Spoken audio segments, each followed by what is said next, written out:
Të nderuar shikues, jemi në stadiumin Loro Boriçi. Përpara pak çastesh ka përfunduar super sfida klasike e futbollit shqiptar. Vllaznia Tirana fitojnë Kuqiblut me rezultatin 3-1. Kam tu pranë një kolektimin Fatos Lamaj, është nga Gjirokastra, komentator i futbollit në radiot Gjirokastrës, por edhe Jugut dhe Radio Tiranën, por një tifoz i Vllaznisë. Kjo është e veçanta. Një Gjirokastrit që është tifoz i Vllaznisë. Fatos Lamaj, se erdhe në Loro Boriçi. Gratë mirë së gjitha dhe do të falenderoj në fakt gjithë ndjekësit, sepse nga faqa Veriu Sportum kemi arritur si thua një njohje të gjerë dhe sidomos me njerëz të cilët e kanë ndjekur Vllaznin. Është kënaqësi që në këtë ditë sotme të ndajmë një opinion për ndeshje të tillë që prodhoi spektakël. Dhe ju thatë, unë e kam ndjekur prej që kur ra luftëtari nga Superiorja. Do të thënë e kam ndjekur rregullisht Vllaznin, e kisha ndjekur dhe më përpara dhe pasi ra luftëtari nga Superiorja pas shkrirjes që u bë skuadrës Gjirokastrite, kisha një motiv më tepër që jo thjesht ta ndiqja Vllaznin, por edhe të shkoja në disa stadiume. Si linden ato pasionet e para për Vllaznin? Me komentet mediatike apo në rrjetet sociale apo me miqtë tuaj në Shkodër? E kam ndjekur që nga 2008.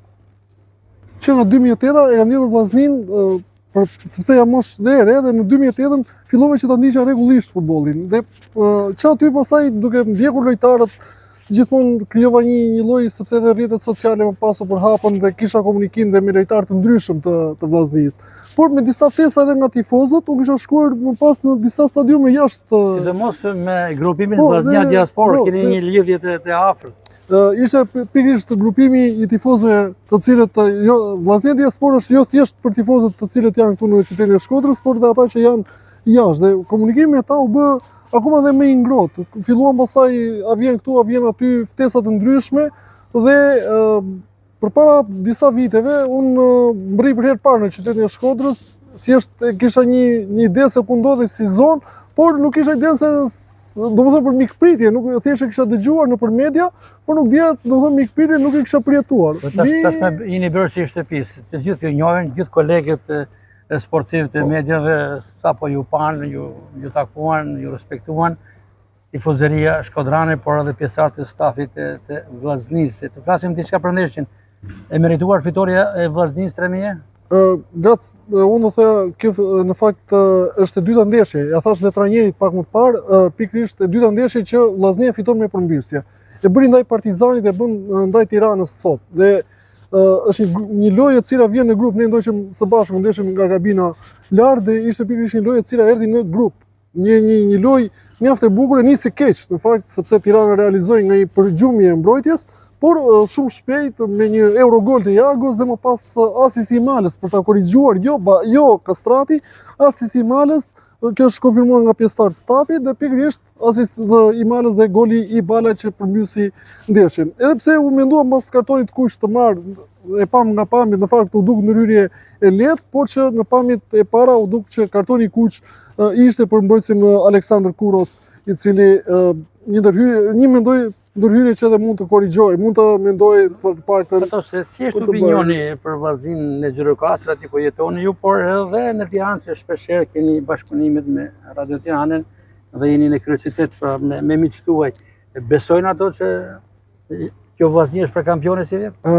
E besoni unë në Gjirokastër, në fakt mund ta nis në Gjirokastër. Në Gjirokastër gjithmonë kur ka ndeshje Vllaznia, e kanë çuar televizorin edhe ta japi kanali, domethënë i shtati i RTS-s me që ka ekskluzivitet, edhe atje do ta gjejnë domethënë mënyrën që ata ta shikojnë Vllaznin. Dhe këtë nuk po e them për shaka, madje për ekskluzivisht po e them që do të sjell pamjet që Vllaznia ndiqet nëpër lokale, edhe kur ka spota të mëdha që të futbollit evropian, ata ndjekin Vllaznin. Do ka krijuar një lloj loje, një lloj mendimin edhe në opinionin jo thjesht në Shkodër apo në Tiranë dhe në këtë zonë në rrethina, por ka krijuar edhe në jashtë qarkut dhe jashtë Gjirokastra dhe Shkodra kanë pasur vazhdimisht bashkëpunime edhe në aspektin sportiv, aktualisht tek luftëtarë luajnë. Po, është vërtet, Ramadani, Ibrahimi, është mbrojtësi Lala, domethënë ka qenë dhe më përpara, nuk është thjesht në këtë sezon dhe më përpara tek luftëtari ka një Vucaj është vërtet. Ka qenë edhe më përpara. Si është opinioni për treshën aktuale se luajnë Ibrahimi, Ramadani dhe Lala? Në fakt është nga Brahimi, nga lojtari domethënë Lala dhe Brahimi. Nga Brahimi pritej diçka më tepër, por nuk ka gjetur të paktën. Ka qenë pjesë e vllaznisë, ka një përvojë më shumë.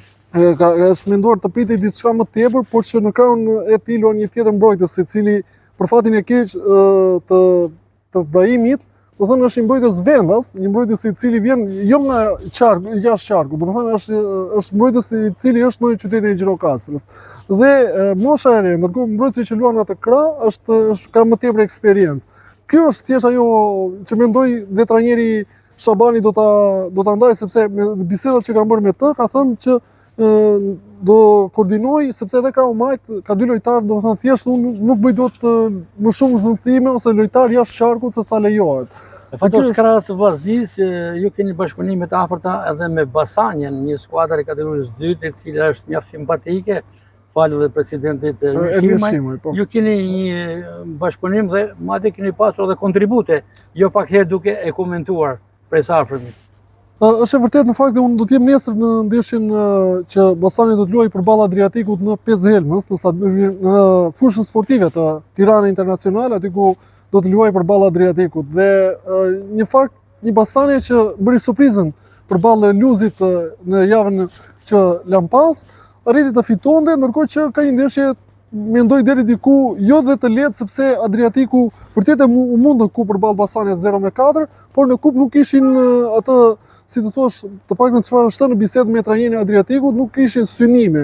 Dhe ndoshta tani në këto momente është tjetër gjë kur vjen radha në kampionat, sepse skuadrat kërkojnë të marrin më të mirën. Basania ka treguar që me trajnerin Dedën e famshëm ose Dervish Haxhi Osmanović ka krijuar atë lojën në grup dhe ka sjell një frymë ndryshe tek skuadra e Basanias. Dhe ka edhe kolegët e Jon Mani po, është edhe Mario Xherxhi.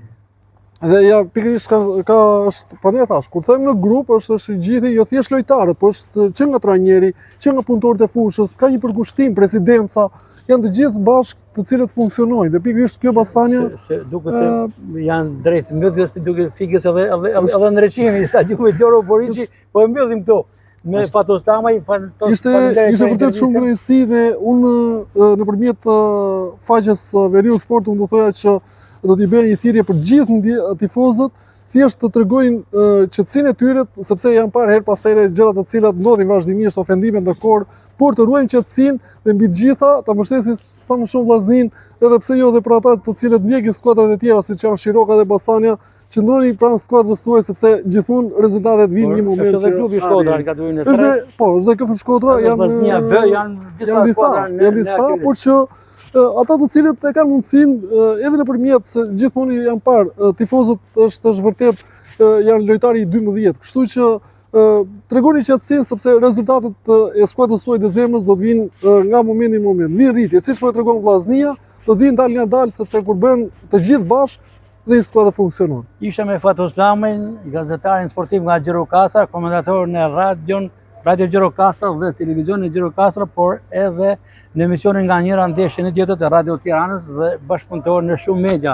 Fatos Tamaj, faleminderit. Ishte kënaqësi, ju uroj të gjithëve, t'ia kalojnë sa më mirë, ndërkohë që edhe do të falenderoj, duke qenë se jemi këtu, në të gjitha shkrimet që kolegu dhe ju, gatë keni pasqyruar në emër timin, por gjithmonë shkrimet që kanë ardhur aty, doja t'ju falenderoj të gjithë ndjekësve dhe ata për mbështetjen tuaj. Ka gabime, gjithmonë që korrigjohen, por mbi të gjitha korektësia dhe bashkëpunimi vijon. Edhe një faleminderit gjithëve që na ndiqni. Respekti për të.